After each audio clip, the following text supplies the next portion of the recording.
Assalamualaikum warahmatullahi wabarakatuh. Saya Solomita Delira. Saya Dia Puspitasari. Nah, di video kali ini kita akan membahas tentang kasus pelanggaran hak dan pengingkaran kewajiban warga negara.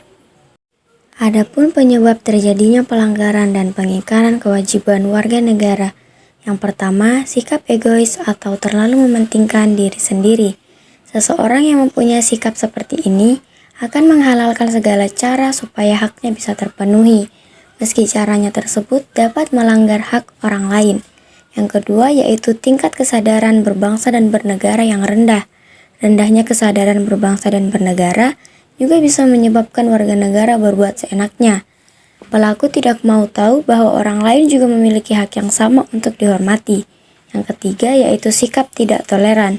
Pada akhirnya, sikap tidak toleran juga dapat menyebabkan munculnya rasa saling menghargai dan tidak menghormati atas keberadaan orang lain. Sikap ini akan mendorong seseorang untuk melakukan pelanggaran kepada orang lain. Yang keempat yaitu penyalahgunaan kekuasaan. Kekuasaan di sini tidak hanya menunjuk pada kekuasaan pemerintah, tetapi juga bentuk-bentuk kekuasaan lain yang terdapat dalam masyarakat. Setiap penyalahgunaan kekuasaan akan mendorong timbulnya pelanggaran hak dan kewajiban warga negara. Yang kelima yaitu ketidaktegasan aparat penegak hukum. Penyelesaian kasus pelanggaran yang tidak tuntas akan menjadi pemicu bagi munculnya kasus-kasus lain. Para pelaku cenderung mengulangi perbuatannya. Hal ini bisa terjadi karena para pelaku tidak mendapat sanksi yang tegas atas perbuatan mereka. Pelanggaran hak warga negara. 1. Pelanggaran hak asasi manusia. Contoh kasus yang saya dapatkan dikutip dari kantor wilayah Kalimantan Barat, yaitu kasus pelecehan seksual Miss Universe Indonesia. Hal ini dikarenakan terdapat salah satu finalis yang melaporkan bahwasanya pada saat tes terdapat beberapa pelecehan yang dialami oleh finalis Miss Universe Indonesia. Yang kedua, hak atas privasi. Contoh kasus yang saya dapatkan dikutip dari Dewan Pers ID, yaitu berita IPDN melanggar etika privasi. Masalah tersebut berawal dari pemecatan 3 mahasiswa yang dikabarkan melakukan hubungan intim yang berakhir dengan aborsi. Yang ketiga, penggusuran paksa dan pelanggaran hak tanah. Contoh kasus yang saya dapatkan dikutip dari Tirto ID. Kasus penggusuran warga Pancoran termasuk pelanggaran HAM berat. Warga Pancoran Buntu, Gang 2 Jakarta Selatan mendapat intimidasi dari aparat kepolisian dan ormas karena enggan angkat kaki dari rumahnya sendiri. Yang keempat, diskriminasi rasial ataupun etnis. Contoh kasus yang saya dapatkan dikutip dari DW.com, kisah finalis Putri Indonesia hadapi rasisme. Seorang yang terkena diskriminasi rasisme ini atas nama Olfas Alhamid asal Papua Barat.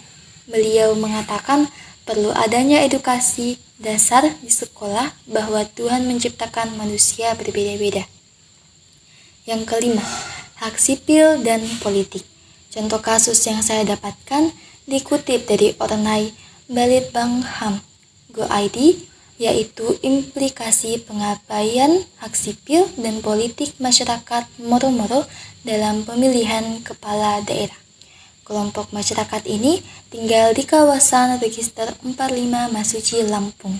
Kelompok masyarakat tersebut dicap sebagai masyarakat ilegal karena tinggal di atas tanah milik PT Shiva Inhutani Lampung atau PT SIL. Cap tersebut menjadikan masyarakat Moro-Moro terabaikan secara hak asasi manusia. 5 kasus pengingkaran kewajiban. Yang pertama, tidak mau atau menghindari membayar pajak. Tindakan ini mengingkari kewajiban warga negara yang diatur dalam pasal 23 ayat 2 Undang-Undang Dasar 1945.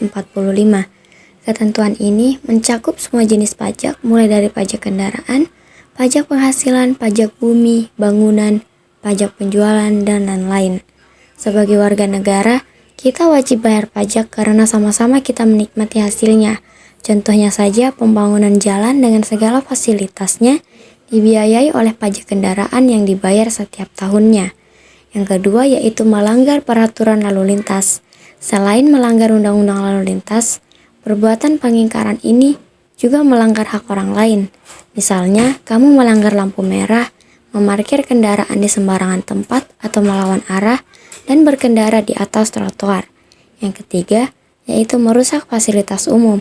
Merusak fasilitas umum adalah contoh pengingkaran kewajiban sebagai warga negara terhadap lingkungan dan terhadap hak asasi manusia orang lain. Contoh pengingkaran poin ini adalah merusak transportasi umum, merusak jembatan, mencoret-coret halte, merusak toilet umum, atau tidak menggunakannya dengan bersih, dan lain-lain. Yang keempat, yaitu tidak berpartisipasi dalam kegiatan dan lingkungan pengingkaran kewajiban warga negara. Pada poin ini, misalnya tidak ikut siskamling, tidak membayar iuran warga, dan tidak ikut membantu korban bencana. Deretan perbuatan tersebut merupakan contoh pengingkaran terhadap kewajiban warga negara. Yang kelima, yaitu membuang sampah sembarangan. Membuang sampah sembarangan adalah contoh pengingkaran kewajiban sebagai warga negara terhadap lingkungan dan alam sekitar, serta terhadap hak asasi manusia orang lain. Mengingat lingkungan dan alam sekitar bermanfaat bagi manusia, dengan membuang sampah sembarangan maka dapat mengakibatkan lingkungan kotor dan berujung banjir sehingga merugikan orang lain. Sekian dari materi kami, terima kasih.